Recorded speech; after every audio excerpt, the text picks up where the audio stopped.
Hello everyone, এই ভিডিওটা আমি 3 দিন ধরে করেছি। এটা ঘূর্ণিঝড়ের 2 দিন আগের ভিডিও, যেখানে মুষলধারে বৃষ্টি হচ্ছে আর আমি শুয়ে শুয়ে বৃষ্টি দেখছিলাম।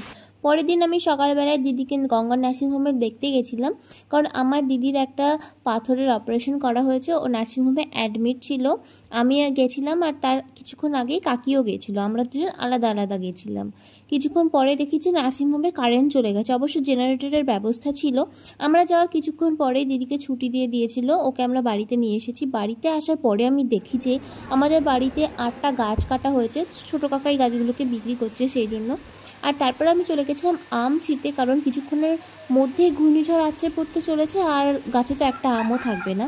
সেই জন্যই আমি আম ছিঁড়তে গেছিলাম, বাট আম ছিঁড়িনি, কারণ আমগুলো এখনও পাকেনি। এই স্ক্রিন রেকর্ডিংটা হচ্ছে যখন ঘূর্ণিঝড় হচ্ছিল, তখন ভোর 3টের সময়, মানে 3:45। তোমরা দেখতেই পাচ্ছ বাইরে ঘূর্ণিঝড়ের তাণ্ডব চলছিল আর আমি ঘরে এইসব করছিলাম।